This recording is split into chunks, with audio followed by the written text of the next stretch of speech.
Baik, saya selaku perwakilan dari kelompok 11, mohon izin untuk memulai presentasi kelompok kami. Saya ucapkan salam sebelumnya, dan kami dari kelompok 11 akan presentasikan terkait good governance dan korupsi multitingkat. Sebelumnya, saya akan memperkenalkan anggota dari kelompok kami. Yang pertama yaitu Zulfa Aulia Putri, NPM 095, Sukma Yudhanova Dilaksono, NPM 113, Muhammad Arinovianto, NPM 118, dan Wahyu Lesyana, NPM 120. Untuk yang pertama, saya akan menjelaskan terkait makna governance. Pengertian governance amat beragam. Pada dasarnya, ia diartikan sebagai tata kelola yang berhubungan dengan interaksi antara pemerintah dan masyarakat. Sedangkan governing berarti semua kegiatan sosial, ekonomi, politik, dan administratif yang dilakukan sebagai upaya untuk mengarahkan, mengendalikan, mengawasi, atau mengelola masyarakat. Fokus analisis governance adalah perdebatan mengenai keterbatasan pengendalian oleh pemerintah. Tabel tersebut menunjukkan evolusi pemikiran mengenai governance sejak dasawarsa 1960-an hingga 1990-an. Dapat ditunjukkan dengan tabel, tahun 1960-an ditandai dengan keyakinan umum bahwa pemerintah mampu mengendalikan, merencanakan, dan mengimplementasikan kebijakan maupun perencanaan publik. Tahun 1970-an muncul adanya keengganan untuk membuat perencanaan publik. Kemudian pada 1980-an, penekanan pada batas dan keterbatasan pemerintah dalam mengatur dan mengendalikan perekonomian karena semakin kompleksnya permasalahan. Pada 1990-an, mencatat era baru munculnya perhatian pada self-governance sektor publik. Kemudian terkait teori governance. Semua pemerintah di negara-negara Asia Tenggara dan Asia Timur memulai proses industrialisasi dari rezim autokrasi, kemudian secara bertahap bergerak ke arah yang lebih demokratis. Indonesia mengalami transisi dari rezim yang tidak demokratis menuju rezim yang semakin demokratis.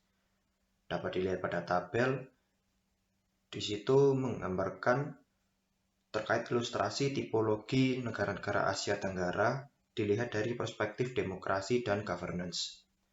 Tingkat demokrasi Indonesia dinilai sudah bergerak dari A ke C, artinya dunia mengakui adanya perubahan penting dari rezim yang tidak demokratis menuju sistem yang lebih demokratis.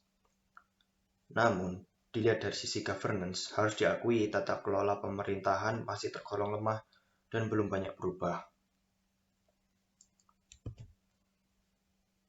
Akibat lemahnya governance menimbulkan banyak dampak. Yang pertama, kaum miskin tidak dapat akses pelayanan publik yang dibutuhkan karena selalu berkompromi dengan birokrasi yang korup. Kedua, para investor takut dan enggan menanam modal di Indonesia karena tidak mampuan sistem peradilan untuk melaksanakan kontrak. Kemudian meningkatnya kerusuhan dan tingkat pelanggaran hukum dan keamanan juga ikut mempengaruhi.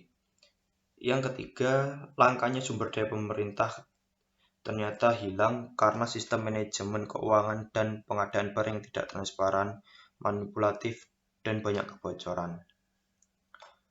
Dalam praktik, tidak mudah untuk memilih dan membedah mengapa yang terjadi adalah weak and poor governance. Masalah utama yang muncul adalah bagaimana mengubah kondisi weak governance menjadi strong governance. Dalam praktek reformasi governance, akan memakan waktu bertahun-tahun, bahkan bisa satu generasi. Salah satu penyebabnya karena selalu ada konflik antara yang menginginkan perubahan dengan yang mempertahankan status quo. Kemudian selanjutnya akan dijelaskan oleh rekan saya.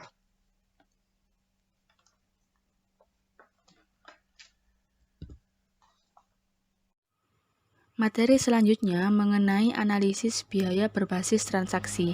Ilmu ekonomi modern mengenai biaya transaksi diperkenalkan oleh Oliver Williamson. Williamson mengikuti definisi Arrow mengenai biaya transaksi sebagai biaya yang menjalankan sistem ekonomi.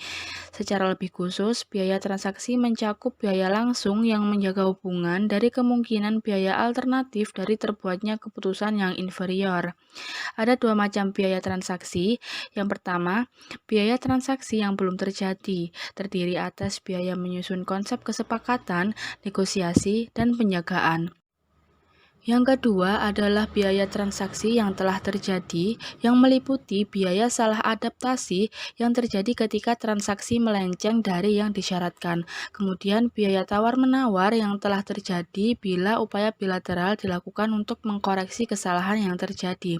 Kemudian biaya penyusunan dan pengelolaan yang diasosiasikan dengan struktur governance di mana perselisihan diidentifikasi. Yang terakhir, biaya pengikatan yang mempengaruhi penjagaan komitmen. Nah, biaya-biaya tadi terkait langsung dengan spesifikasi aset yang menunjuk kemampuan transfer atas aset yang mendukung suatu transaksi. Kemudian ketidakpastian lingkungan yang diinterpretasikan sebagai perubahan-perubahan lingkungan yang tidak diantisipasi pada saat transaksi. Dan ketidakpastian perilaku yang muncul dari kesulitan-kesulitan yang diasosiasikan dengan pemantauan kinerja kontrak dari mitra usaha. Selanjutnya, pengaruh kelembagaan terhadap kondisi bisnis di daerah. Pengaruh perubahan kelembagaan otonomi daerah terhadap kinerja bisnis dan ekonomi dalam transisi otonomi daerah dianalisis salah satunya dengan menggunakan regresi logistik yang dinyatakan dalam persamaan di bawah ini. Seperti yang diperkirakan dalam teori institusi, akan terdapat beberapa masalah kelembagaan selama masa transisi. Di sini peran pemerintah tidak stabil, berubah-ubah, tidak menentu, dan sulit untuk menentukan struktur insentif dan alat pemantauan.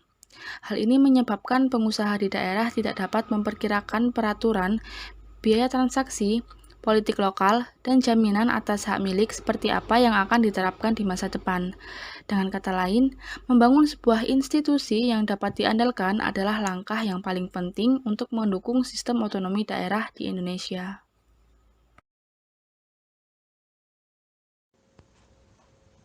Proses pembuatan kebijakan. Dalam lingkungan yang makin demokratis, pembuatan anggaran atau proses pembuatan keputusan lainnya tidak dapat lagi dilakukan melalui proses birokratis. Partisipasi masyarakat dan keterlibatan DPRD secara efektif sangat diperlukan untuk menjamin bahwa pilihan penetapan anggaran dan kebijakan sesuai dengan aspirasi masyarakat. Pemerintah, baik di tingkat pusat dan daerah, perlu menciptakan suatu proses yang jelas dalam membuat keputusan yang akan membawa proses pembuatan kebijakan menjadi lebih disiplin, stabil, transparan, dan terstruktur. Peran dan tanggung jawab agen pemerintah di semua level. Sejak diterapkan pada bulan Januari 2001, kebijakan desentralisasi telah membawa beberapa perubahan penting, khususnya dalam hal semakin besarnya kewenangan pemerintah daerah dalam mengelola pemerintahan di daerahnya sendiri, termasuk masalah keuangan. Membesarnya kewenangan pemerintah daerah tidak hanya berdasarkan UU Nomor 22 Tahun 99 dan UU Nomor 25 Tahun 99, namun juga UU Nomor 34 Tahun 2000 yang merupakan revisi dari UU 18 Tahun 1997 yang memberikan kewenangan yang lebih luas dalam mengelola pajak daerah. Pemerintah pusat telah mengeluarkan beberapa tingkat daerah agar tidak menyimpang. Pemerintah pusat juga mengeluarkan beberapa peraturan di bawah undang-undang untuk mendukung pelaksanaan ketiga undang-undang tersebut. Struktur insentif pelayanan publik. Kunci untuk mencapai efisiensi dalam pelayanan publik tingkat nasional dan daerah adalah dengan memberikan insentif yang sesuai dalam struktur kelembagaan. Hal tersebut akan efektif jika sistem pengelolaan publik dijalankan dengan baik berdasarkan standar transparansi dan akuntabilitas yang lebih ditingkatkan lagi. Meningkatkan kerangka kerja hukum untuk menekan biaya transaksi. Reformasi serius bagi sektor hukum harus menjadi prioritas pemerintah agar manfaat pembangunan dapat mencapai kaum miskin dan mayoritas penduduk. Reformasi hukum tersebut harus didukung oleh alokasi sumber daya, perhatian politik, dan ditujukan kepada semua sektor hukum sehingga menghasilkan tanggung jawab yang jelas untuk masing-masing institusi.